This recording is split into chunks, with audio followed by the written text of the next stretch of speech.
So hello and good morning everyone. आज है हमारा 30 जून और आज हमने ट्रेड किया है निफ्टी के अंदर। तो आपको एक बार ट्रेड के पीछे का लॉजिक बता देता हूँ कि कैसा लॉजिक था और क्या अप्रोच थी आज की मेरी। तो देखो यार, सीपीआर एक इंडिकेटर है, बहुत से लोगों को पता होगा, नहीं पता होगा तो आप सीपीआर इंडिकेटर यूज़ कर सकते हैं गाइस। बहुत हेल्पफुल इंडिकेटर है ये, बहुत अच्छे से काम करता है। ये देखो, जैसे कि कल लास्ट डे देखो, कल पूरा दिन इसी सीपीआर की रेंज में फंसा रहा मार्केट। ऊपर से कुछ ऐसे लेवल्स जो आप मार्क करना भूल जाओ चार्ट पे, तो सीपीआर विल हेल्प आउट कि कैसे आपको वो लेवल मतलब मार्क करके रखने चाहिए। तो ठीक है, अभी देखो क्या हुआ, बैंक निफ्टी ओपन हुआ और बहुत ही स्ट्रॉन्ग बुलिश कैंडल के साथ ओपन हुआ। सीपीआर का जो सिग्नल था वो भी पॉजिटिव था हमारे एंड से। उसके बाद हुआ क्या, देखो मार्केट ने सस्टेन किया यहाँ पे, पहले रेड कैंडल बनाई, फिर एक ग्रीन कैंडल से ब्रेकआउट दिया। तो मैं 3 मिनट के ही चार्ट पे था, सीपीआर ऐसे मतलब सब कुछ ऐसे था सेट मेरा। मैंने ये सोचा हुआ था कि अगर यहाँ से मार्केट एक छोटा सा रिट्रेसमेंट ले और निकलेगा ऊपर तो हम एंट्री लेंगे। ये था मेरा आज का लॉजिक ट्रेड का।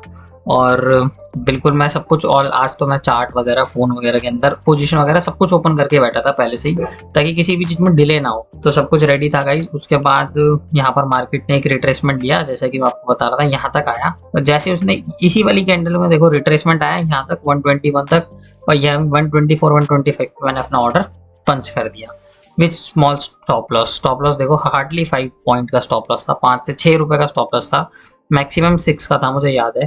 ठीक है, तो यहाँ पर अपना स्टॉप लॉस सेट था। अब देखो अकॉर्डिंग टू सीपीआर थ्योरी तो होना क्या चाहिए था, मैं वो बता देता हूँ आपको। होना ये चाहिए था, अगर मैंने यहाँ का एंट्री लिया है और मैं अपना स्टॉप लॉस से सीपीआर लेवल के नीचे लेके चल रहा हूँ, तो यहाँ से मेरा टारगेट ये था। ठीक है, सीधा सीधा 30 पॉइंट्स का टारगेट था। अब 30 पॉइंट्स का टारगेट था, ट्रेड लिया, ट्रेड चल रहा था धीरे धीरे करके, कोई बात नहीं, इशू कोई इतना नहीं आ रहा था, ट्रेड सही चल रहा था।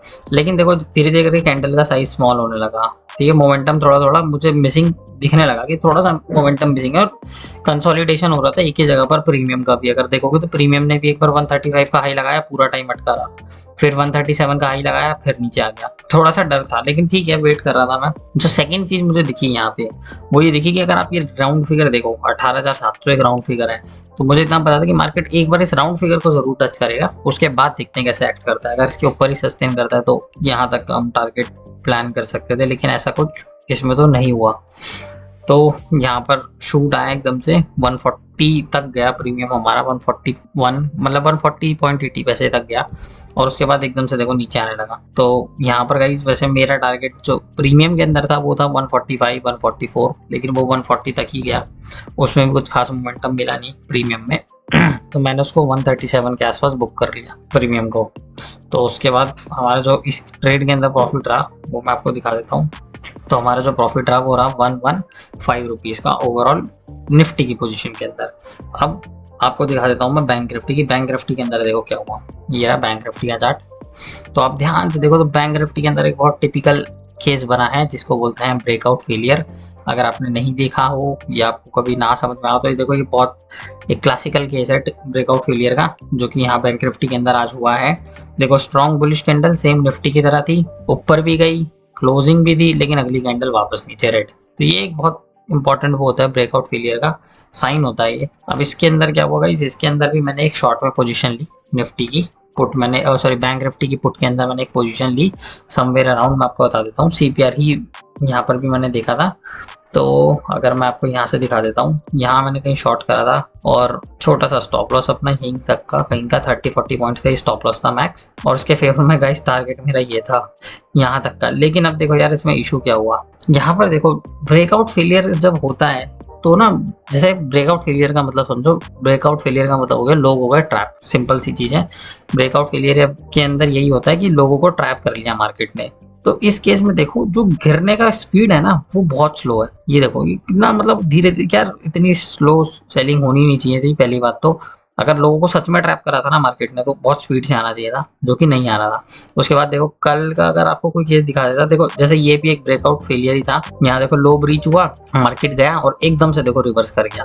ठीक है, और इसके अलावा मैं आपको कल का ही निफ्टी का चार्ट दिखा देता हूँ। निफ्टी में भी एक कल ब्रेकडाउन फेलियर का एक सिनेरियो बना था। ये रहा 3 मिनट का चार्ट। अब आप ये देखो निफ्टी में भी ब्रेकडाउन हुआ, सीपीआर का सपोर्ट के पास था, और देखो मतलब ये देखो कितना स्ट्रॉन्ग रेड कैंडल था, और देखो कितनी स्पीड से रिवर्स कर गया मार्केट।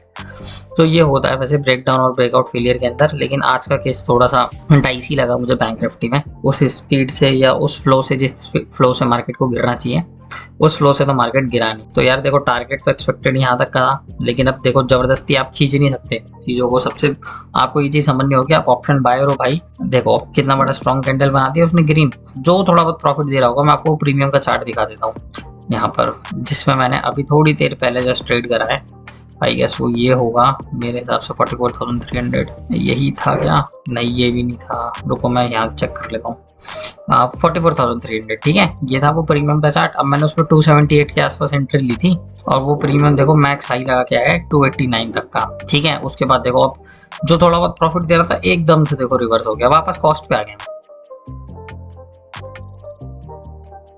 ऐसे है, और ये देखो कितनी स्पीड से रिवर्स हो रहा है। तो भाई ऑप्शन बायर हो, ऑप्शन बायर की तरह इस गेम को समझना पड़ेगा। मोमेंटम नहीं आ रहा, ट्रेड में आप घुस चुके हो, मोमेंटम नहीं आ रहा भाई, 100-200 रुपए जो भी प्रॉफिट दे रहा है उसको लो और निकलो बेटर। ये देखो यार कितना स्पीड से, ये बिल्कुल लाइव एग्जांपल है। जबकि ये ब्रेकआउट फेलियर का सिनेरियो बन चुका है आज, लेकिन स्टिल देखो जो गिरने की स्पीड थी उससे हमने डिसाइड करा ब्रेकआउट फेलियर है, लेकिन जो एक मोमेंटम आना चाहिए मार्केट के अंदर वो नहीं आ रहा है। तो उससे देखो मैंने जो भी थोड़ा बहुत प्रॉफिट मिला मुझे इस ट्रेड के अंदर 181 रुपीज़ देखो बुक करा, और exit done for the day अपना 1300 का प्रॉफिट बुक है।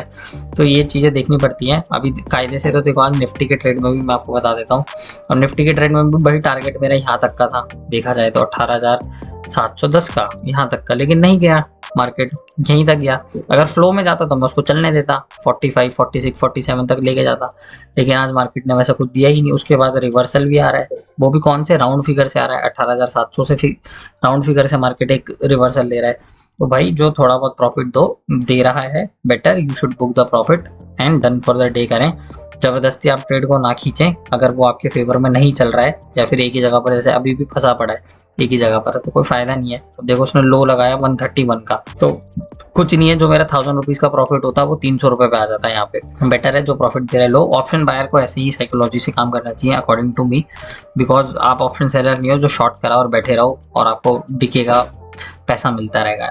हमें चाहिए मोमेंटम, मोमेंटम नहीं आया तो गेम अपना फंस जाएगा। तो इसी के लिए यार आज का डन फॉर द डे है। प्रॉफिट मैंने आपको बता ही दिया, आज का 1300 प्रॉफिट रहा, और बाकी कल देखते हैं गाइस कैसा रहता है। कल जो हमने ट्रेड्स करे वो बहुत इलॉजिकली करे।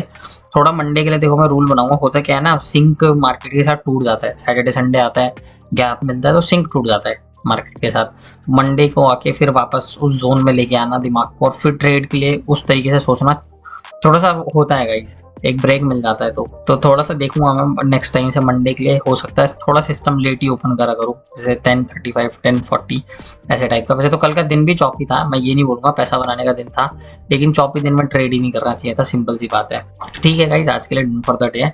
अब कल देखते हैं कैसा रहता है market. See you tomorrow, bye.